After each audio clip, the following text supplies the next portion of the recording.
título da nossa aula de hoje é Conselhos e Decisões. Estamos no livro de 1 Reis, vamos abordar o capítulo 12 e o capítulo 14. Podemos encontrar as mesmas descrições em 2 Crônicas, no capítulo 10 até o capítulo 12. E o que vamos abordar aqui hoje é sobre a narrativa, a história de Roboão e Jeroboão.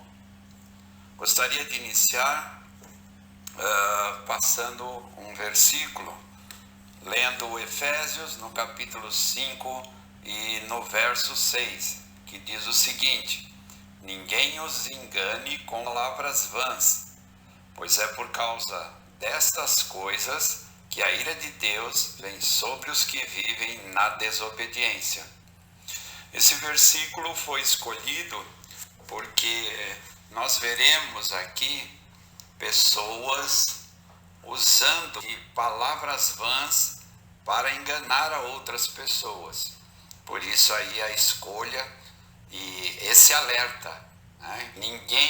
Não deixar que ninguém nos engane com palavras vãs, ou seja, palavras vazias, palavras tolas.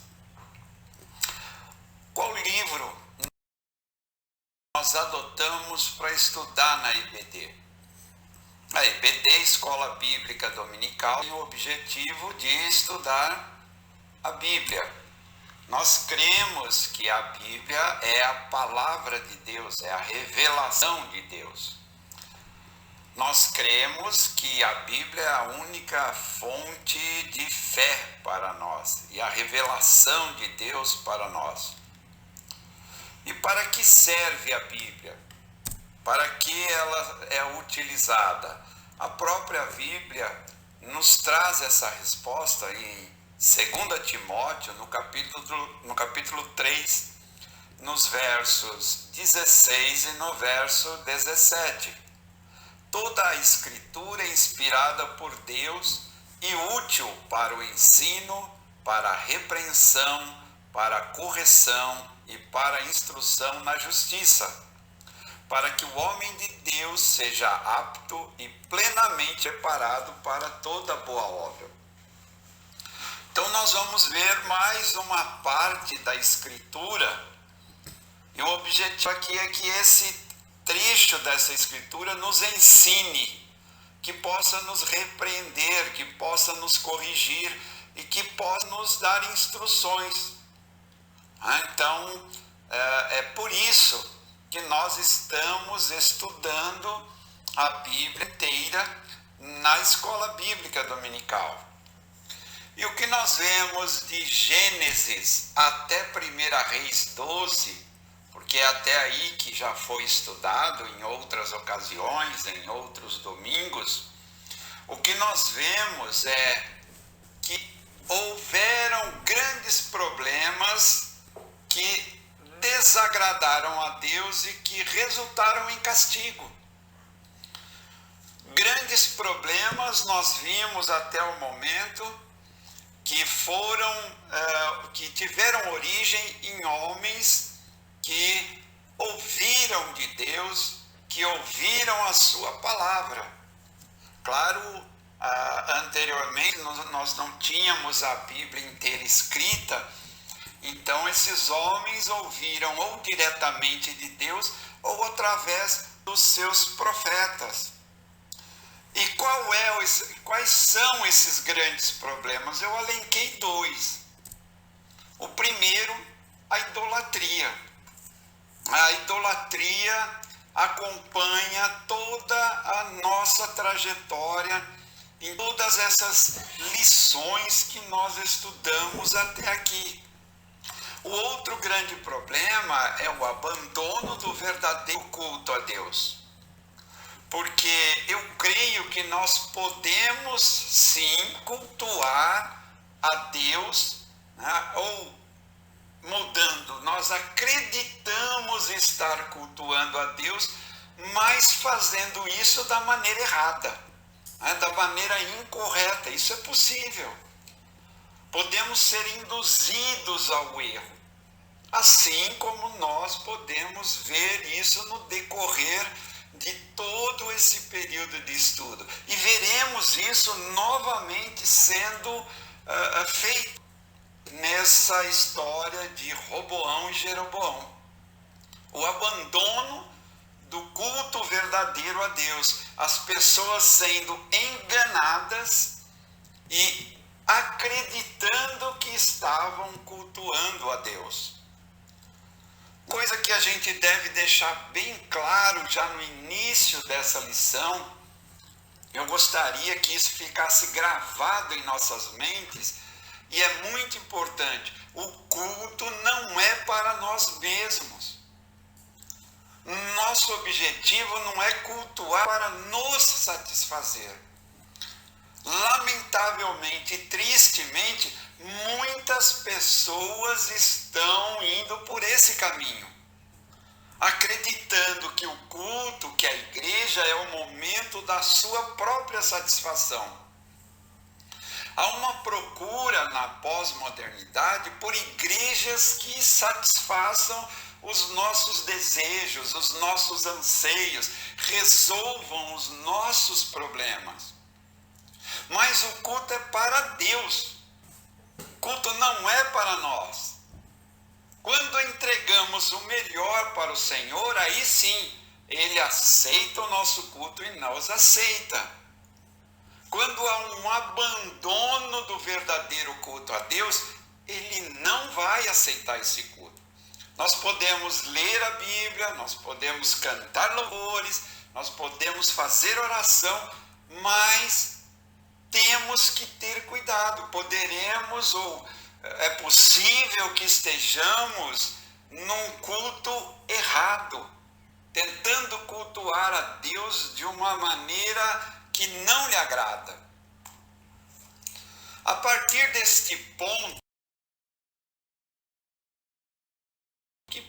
né? Nós vamos ver agora a história dos reis. São vários reis, não serão abordados todos, provavelmente.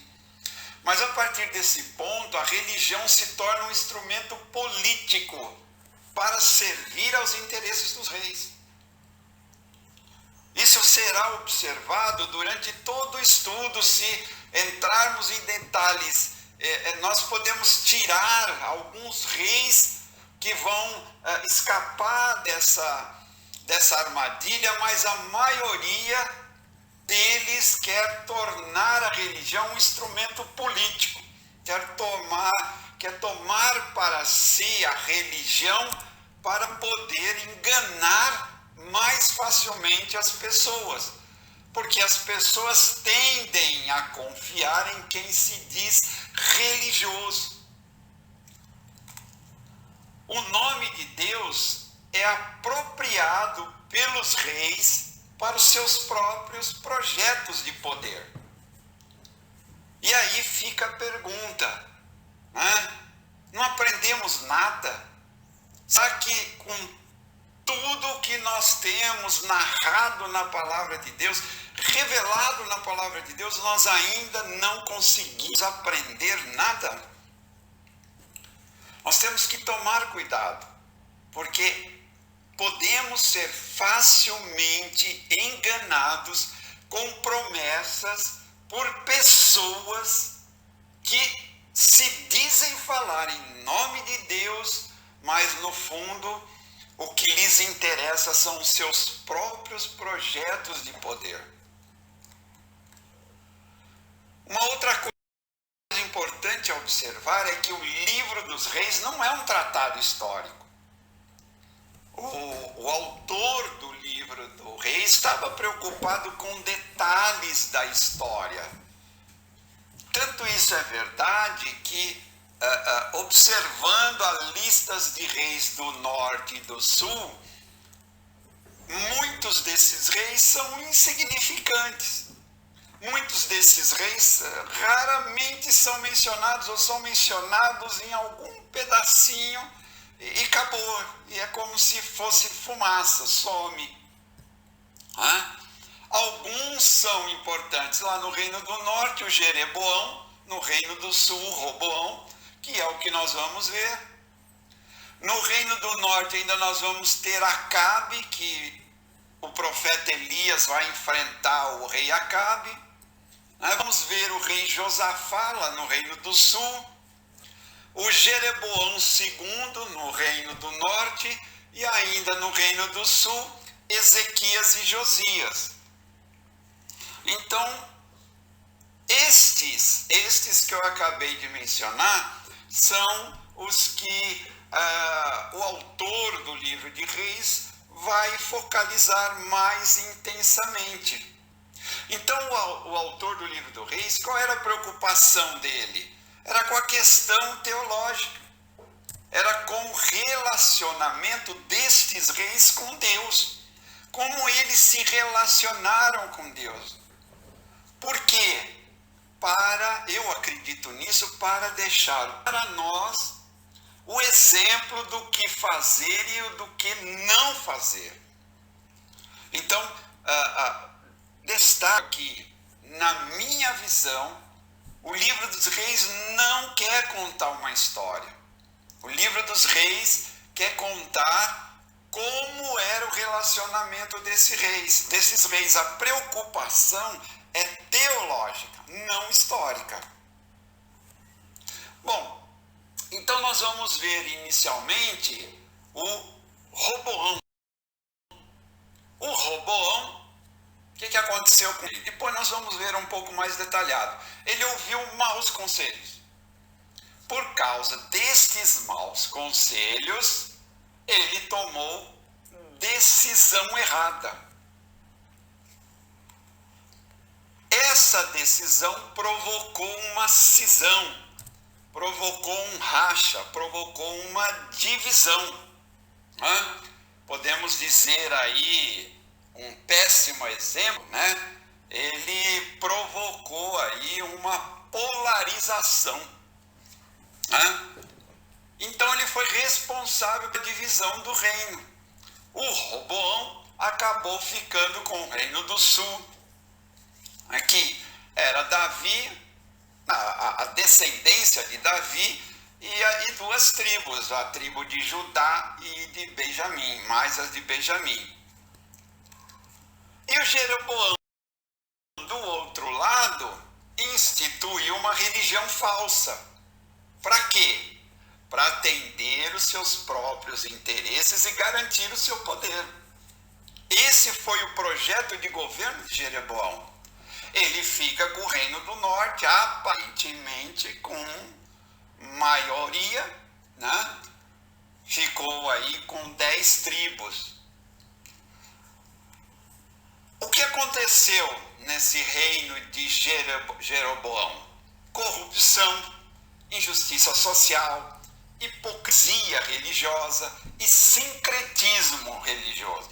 O que é sincretismo? É mistura de religiões, mistura de crenças, misturas de credo. Nós, infelizmente, presenciamos isso em nossas igrejas hoje em dia. Essa mistura, a pessoa não sabe muito bem se ela é um batista fundamentalista, se ele é um batista renovado, se ele é um batista mais puxando para o neopentecostal ou para o pentecostal. Sincretismo, pessoas que não são fundamentadas na palavra de Deus, pessoas que não cresceram espiritualmente, e aí faz uma confusão total na sua cabeça. O reino do norte foi o que se inclinou mais intensamente à idolatria, mais do que o reino do sul. O que aconteceu nesse reino do norte? Nós vamos ver em seguida. Tá, mas como se chegou a este caos? Vocês sabem, se você é uma pessoa estudiosa, uma pessoa que estuda história, estuda cultura, as coisas não aparecem de repente, do nada, né? Há toda uma construção que vem aos poucos até explodir num determinado ponto. Nada acontece e explode de uma vez. Tudo uma raiz, tudo tem uma origem. Como se chegou a este caos, no caso aqui da lição que estamos vendo? Bom, a coisa já se originou bem antes, tá ok? Não vou entrar em detalhes, porque senão a gente não consegue terminar aqui o que eu foquei, né? Mas após a morte de Salomão, o que acontece? O Roboão sobe ao trono. Ele era o filho, por consequência, herdeiro. Só que provoca a divisão do reino porque ele toma decisão errada. Então ficou dividido da seguinte maneira, né? Roboão fica com o reino do sul, chamado de Judá, capital Jerusalém, 2 tribos com ele.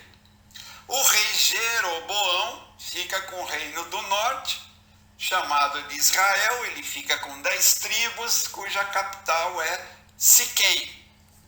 Mas ele tem lá 2 outras cidades que vão assumir importância, que é Dan e Betel.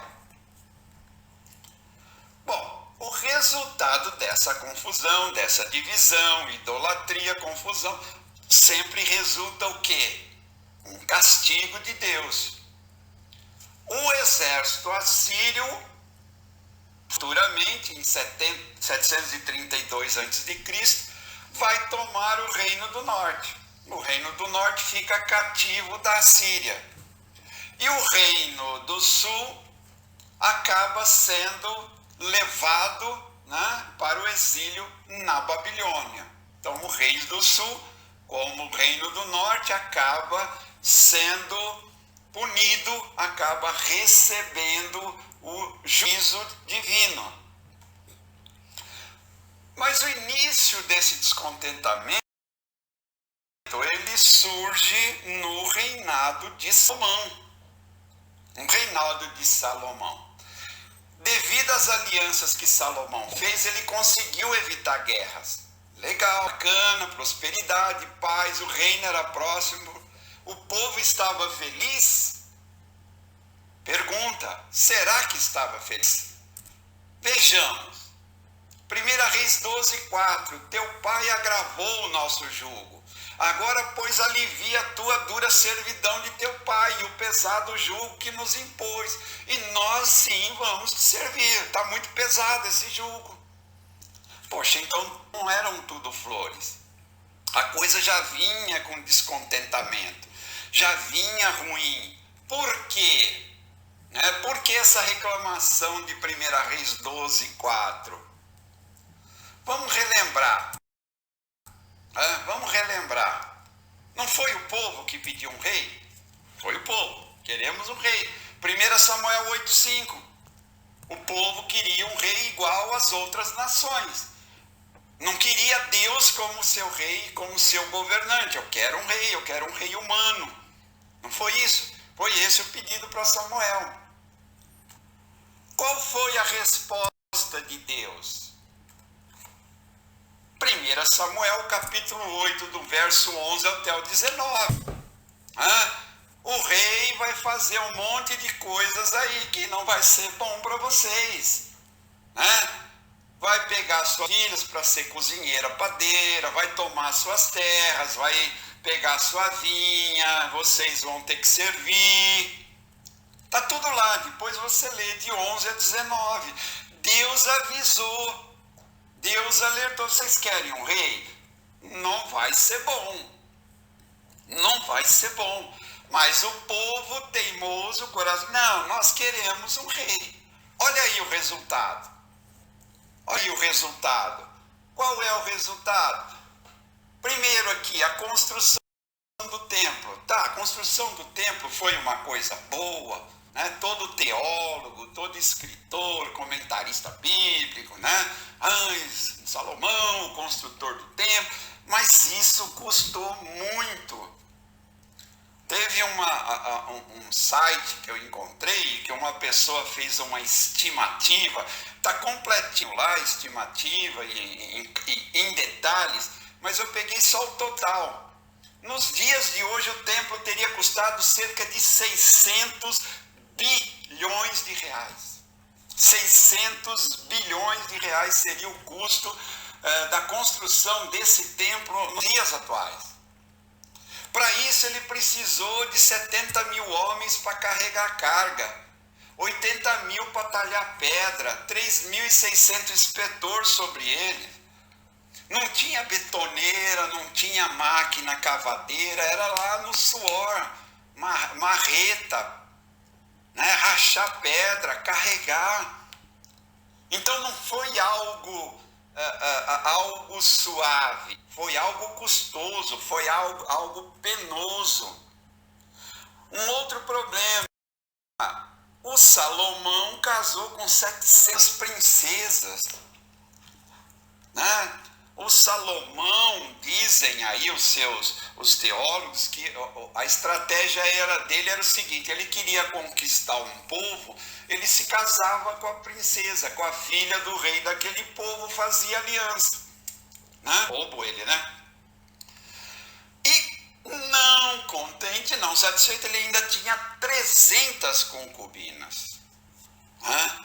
Ora, cada uma delas ia precisar de funcionária, local para moradia, alimentação, roupa cara, para elas e para os funcionários, que elas tinham vários, porque elas não podiam fazer nada, né? Hoje eu fiz a unha, não vou lavar a louça, vou estragar a unha que eu fiz. Hoje eu fiz um penteado, não dá para fazer nada, né? Então isso tinha um custo elevado. Tudo isso era uma máquina governamental pesada, cara, precisava ser controlada, precisava de funcionários. Isso me faz lembrar um paralelo, né? Você consegue associar isso com alguma coisa nos dias de hoje, não? Consegue? Né? É uma prova que a gente não aprendeu nada, né? Para manter um reino funcionando custa caro. Custa o sacrifício de algumas pessoas. Algumas são tranquilas, né? Só são servidas. Mas existe uma multidão, um contingente de outras que estão lá se sacrificando, né? Então, é algo que já vem aí de algum tempo. O povo já estava descontente, pesada a carga de impostos, né? Para manter, para conseguir dar conta dessa máquina maravilhosa de Salomão. E o Salomão, devido a essas alianças, que proporcionou fartura, beleza, contentamento, corrompeu seu coração. Porque quando há riqueza, há desejo de poder e há ostentação. É difícil, ok? Não é impossível, mas é difícil alguém que tem dinheiro que não queira ostentar. São raras, nós temos sim, não vamos ser injustos, mas são raras, né?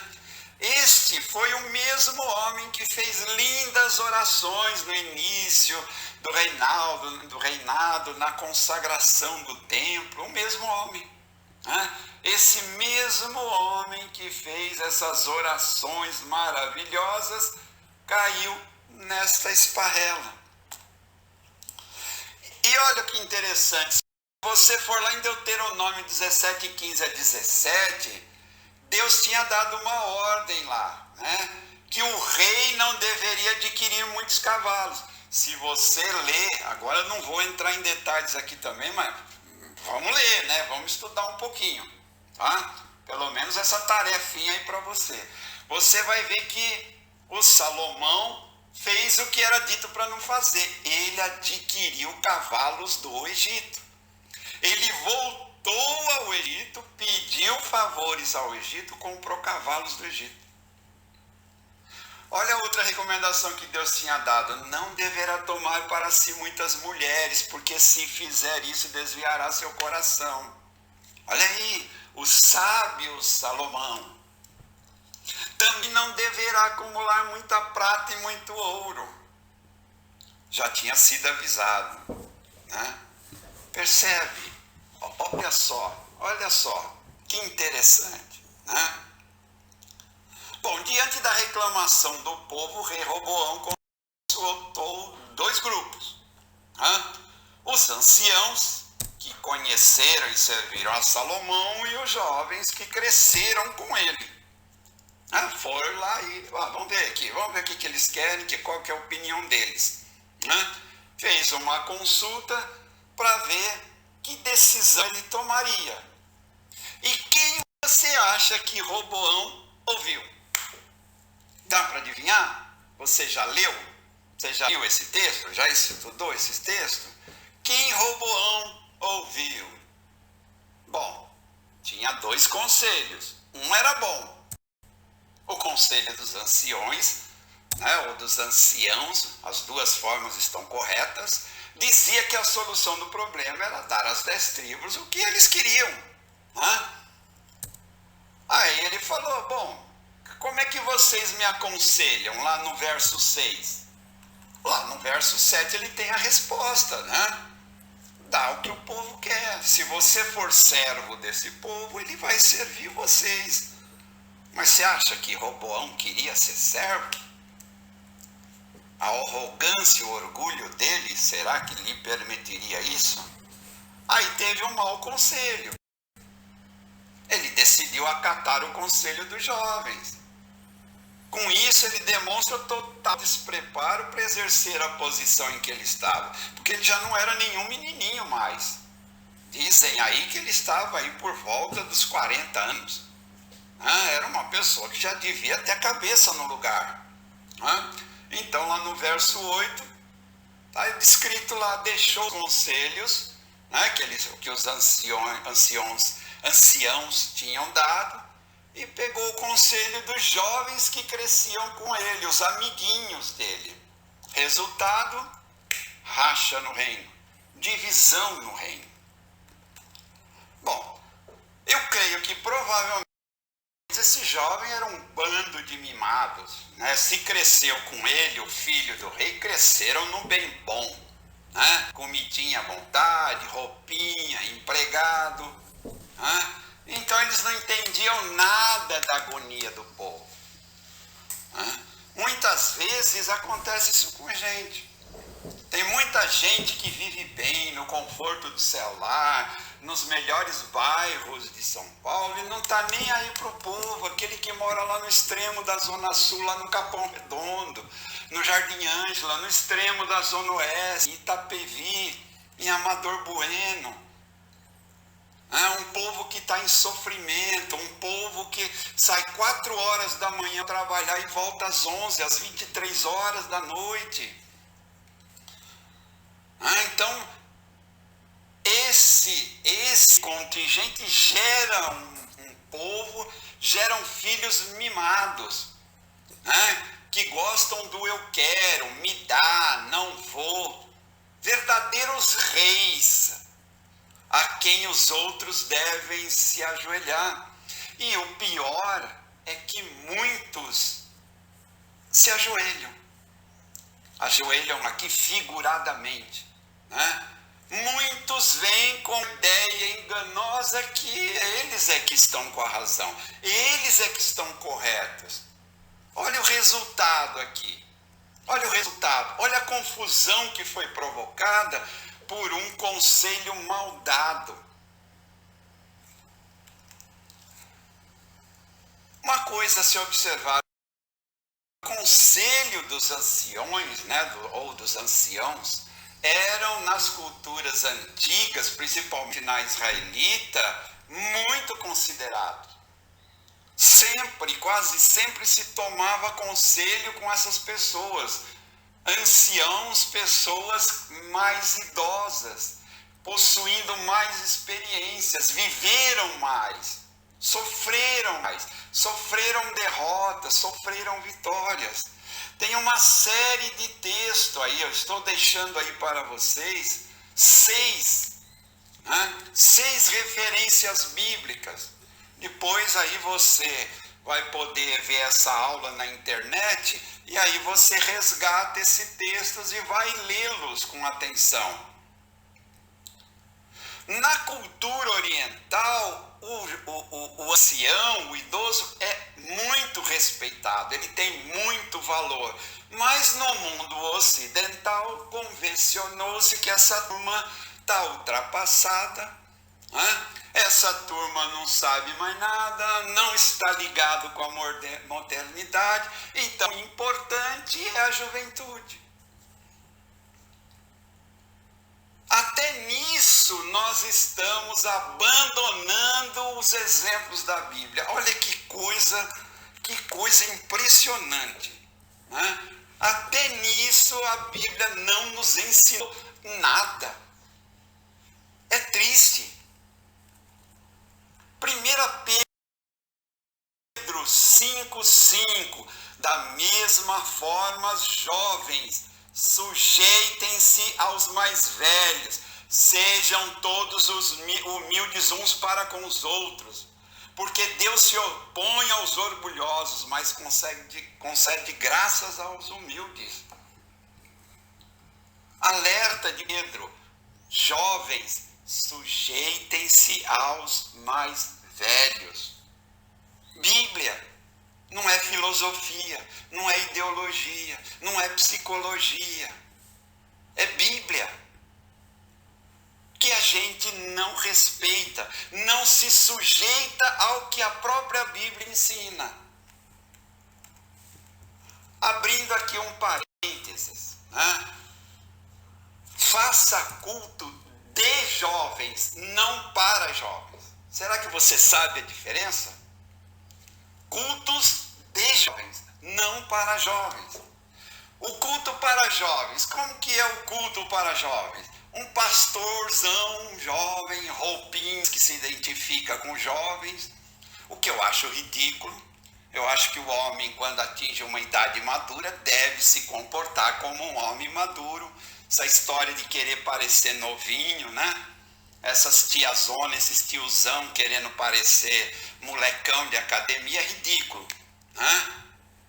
Mas pega um pastor jovem que se identifica com jovem, põe um palco com iluminação, equipe de louvor com performances dignas de banda que apresentam-se no Rock in Rio, põe um monte de ênfase no louvor, diversão e preferencialmente, para já fechar com tudo, pinta a parede do fundo na cor preta. Pronto, olha que maravilha. Olha que maravilha.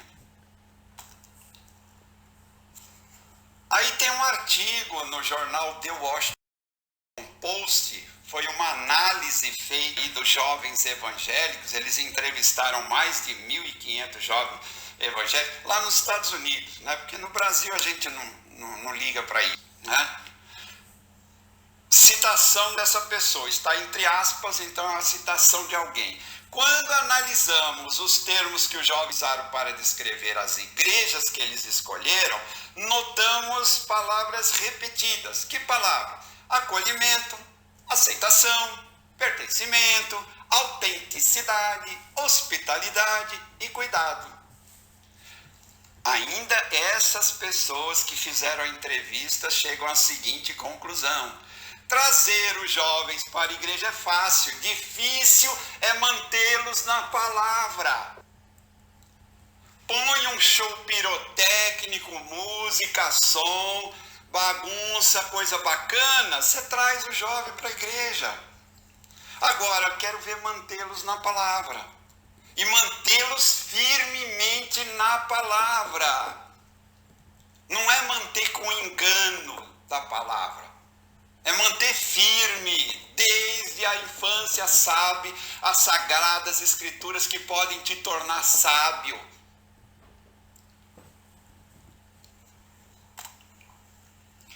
E o culto de jovens, diferente, consiste nos jovens prestando culto a Deus, que é o único que a gente tem que agradar.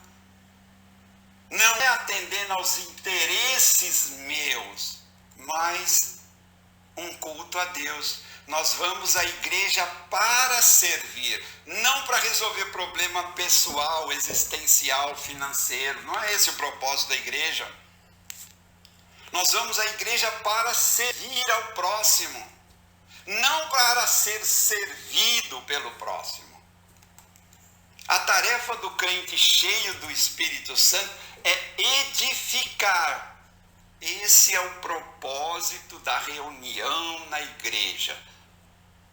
Edificar o outro, edificar o meu irmão. Por isso nos são concedidos dons. Dons com o objetivo que nós usemos esses dons para edificar os outros. Fecha parênteses. Quando o crente tem Deus como seu guia, ele não ouve pessoas que falarão o que ele quer ouvir. Tem muito pastorzão aí, muito profeta, muito bispo, falando o que as pessoas querem ouvir. Mas o crente verdadeiramente convertido e cheio do Espírito Santo, ele quer pessoas que falem a verdade para ele. Eu não quero gente que me engana. Eu não quero um pastor que me engane. Eu quero gente, eu quero um pastor, eu quero um professor da IBD que me ensine a palavra. Por quê? 2 Timóteo 4,3, o Paulo alerta, vai ter um tempo que as pessoas não vão suportar essa doutrina. Eu creio que já chegou. Estamos aqui nesse tempo. Estão com coceira no ouvido, fica amontoando o doutor conforme as suas próprias concupiscências. Eu creio que chegou, estamos nesse tempo. Os chamados evangélicos estão escolhendo apenas os valores bíblicos que são interessantes para eles. Eles escolhem na Bíblia o que eles querem. Isso eu quero, isso eu não está, isso não está. Vai escolhendo, são seletivos. Se é bom eu pego, se é ruim eu ignoro. Mas os valores de Deus não são questão de escolha ou de preferência, é obediência. Eu não posso escolher o que eu quero fazer da Bíblia, o que eu não quero fazer, gente. O cristão verdadeiro segue valores de Deus e não da sociedade. Por misericórdia, tem igrejas seguindo valores da sociedade, querendo agradar homens, querendo agradar jovens, atrair um monte de gente para aumentar a arrecadação, aumentar disso. Estão desesperados por dinheiro, tornaram-se gananciosos. O cristão verdadeiro segue valor de Deus, não da sociedade, porque a Bíblia nos ensina: o mundo jaz no maligno, tudo que há no mundo, a concupiscência dos olhos, a soberba da vida, não procede do Pai. O verdadeiro cristão possui valores bíblicos, e esses valores não mudam, e não podem ser mudados de uma geração para outra, e nós estamos mudando. Deus tenha misericórdia. Graças a Deus que nós vivemos na era da graça. Senão Deus já tinha dizimado a gente, tinha acabado com a gente. Deus já tinha nos feito refém de alguma nação para castigar a gente. Esse pessoal aí que gosta muito do Deus do Velho Testamento, dê graças a Deus que não é o Deus do Velho Testamento, é o Deus da graça. Por isso que você está aqui. Por isso você está sentado aí. Se não fosse o Deus do Velho Testamento, eu não sei se alguns de nós estaríamos aqui sentados nesse banco. E o Jeroboão é outro caso. Esse cara fez tudo errado, né? Esse sujeito fez tudo errado. Ele queria manter o domínio. Ele queria o domínio, ele não estava muito preocupado. Esse fez um culto errado a Deus. Serviu a Deus, enganou o povo achava que estava servindo a Deus e não estava, para atender os seus próprios interesses. Então, após a ruptura, Jeroboão foi nomeado rei das outras 10 tribos, e ele mandou já erguer logo 2 santuários de adoração, um no norte, um no sul, né? Porque assim eles evitavam que o povo fosse para Jerusalém adorar. O sujeito alterou os símbolos da religião dos israelitas. o símbolo era a arca, ele colocou um bezerro no altar. Ele alterou o lugar da adoração, que era Jerusalém, ele fez um em Dan e um em Betel. Se ele prendia o povo ali. Está percebendo, irmãos? Está percebendo como é intricado? Usando o poder político, ele altera a religião de Israel para o seu projeto de poder, para o seu projeto político. Ele alterou o sacerdócio, era levita, e aí o que ele faz? Quem desse um dinheiro, uma graninha para ele, podia ser sacerdote, podia fazer sacrifício à vontade.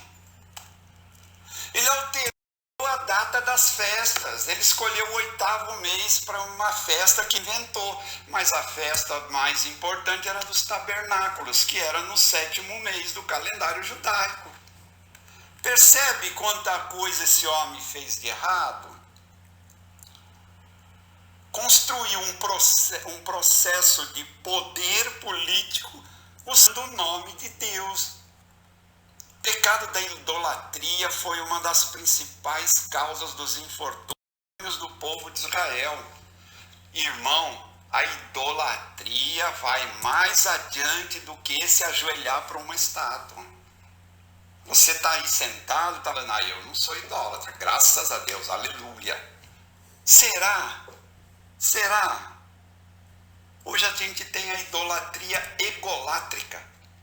Sabe o que é isso? Aquela pessoa que se ama, né? Academia, 5 vezes por semana, academia, quero ficar marambado, fortão. Não estou falando aquele que quer saúde, né? Estou falando aquele que quer, né, para aparecer, né? Aquele tórax enorme, né? Camisetinha assim, de bobão, né? Idolatria religiosa. Mas idolatria religiosa? Sim. Idolatria tecnológica. Até isso a gente já tem. Gente que fica horas e horas e horas num aparelho, numa rede social, falando besteira, contando mentira, falando abobrinha. Idolatria política. Gente que briga por um político, gente que, eu vou usar a palavra, adora um político. Para mim isso é uma adoração. Não vem com conversinha para o meu lado.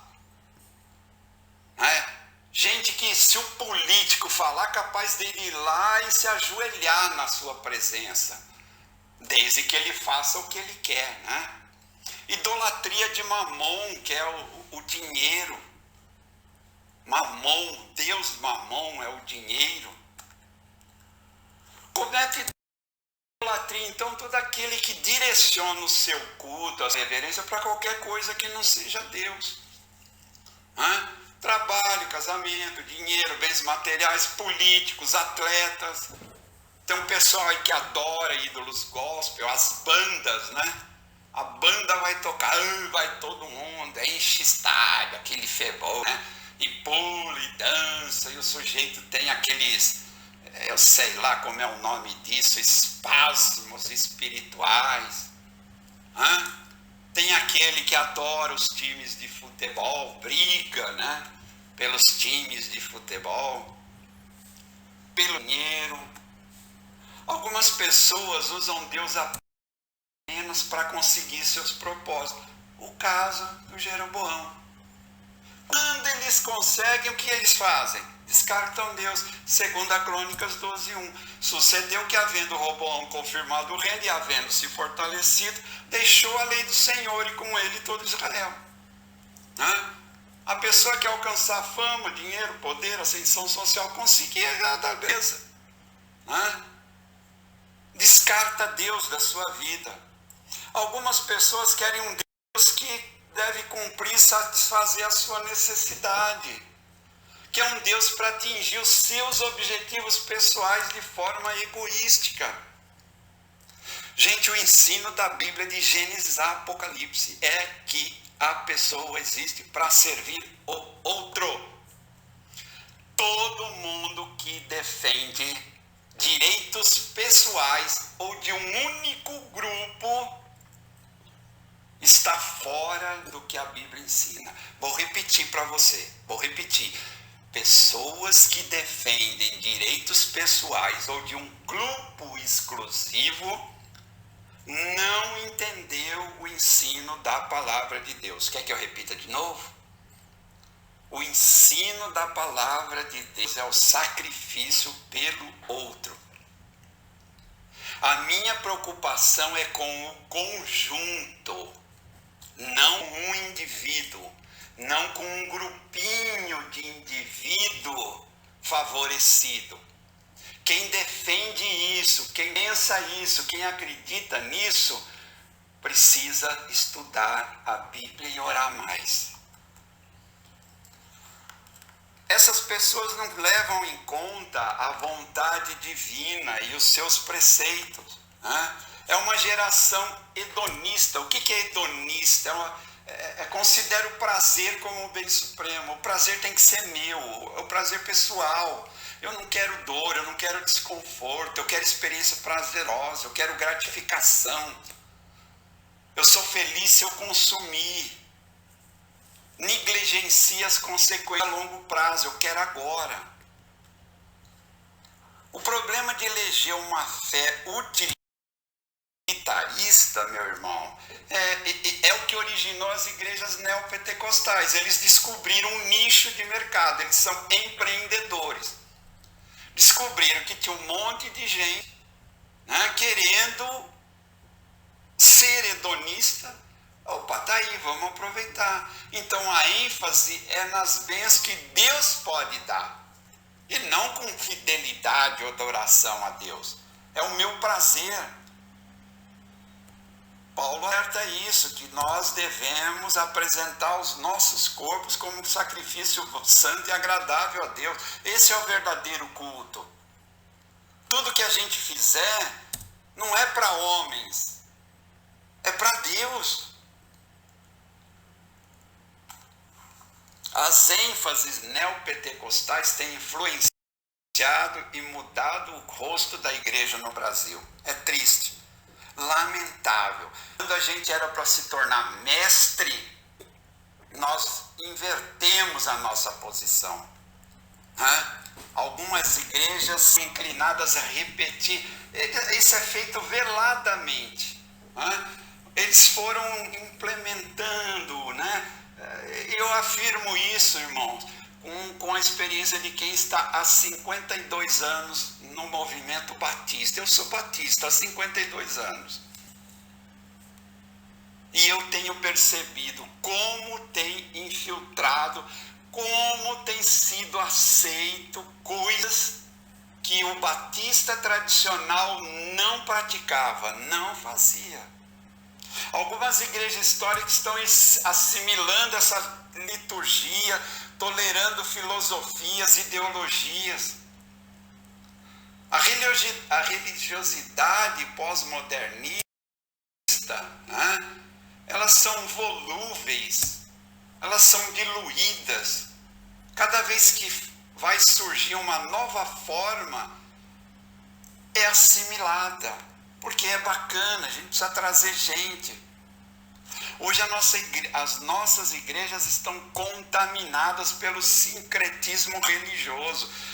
É conversar um pouquinho com algumas pessoas, você vê a confusão na cabeça, principalmente de alguns jovens. Que confusão, não sabe nada, tão perdido, uma mistura, não sabe se vai ser arrebatado, se vai ser sei lá. É lamentável. A história, Deus está maravilhoso, está preparando, isso é uma semana de vitória. Em nome de Jesus você vai vencer.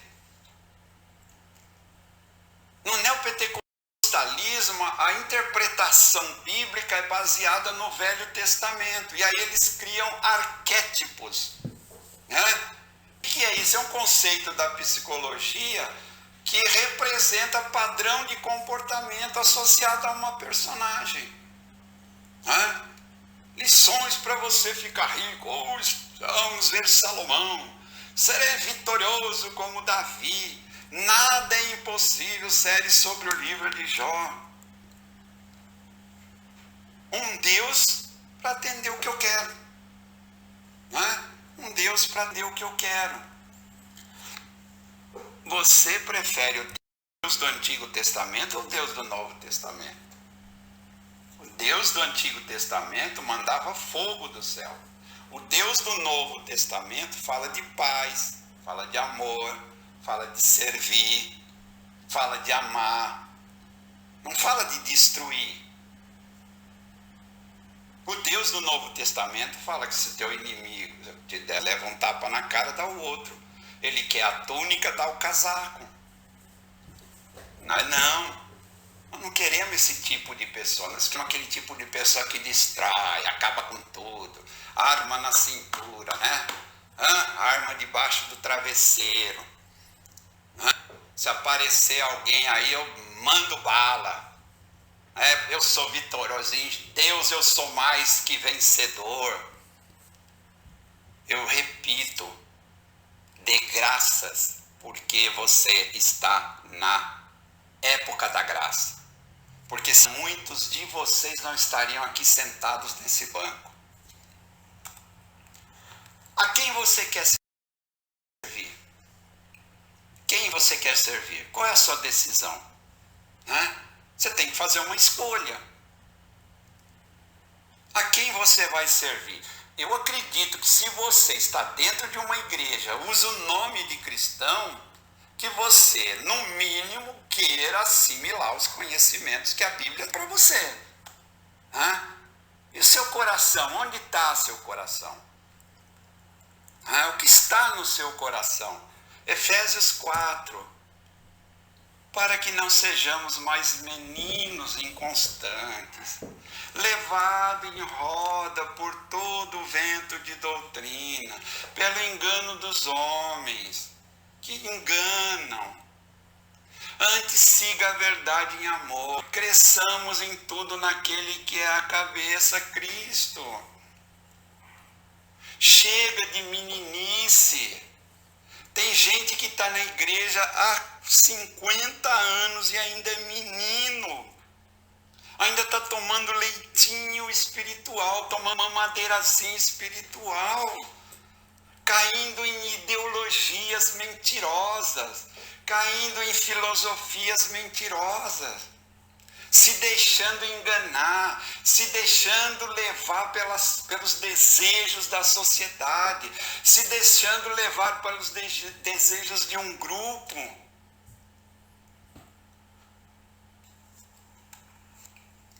Efésios 5, 6, ninguém os engane com palavras vãs, vazias, tolas. É por causa destas coisas que a ira de Deus vem sobre os que vivem na desobediência. Eu quero encerrar deixando esse versículo.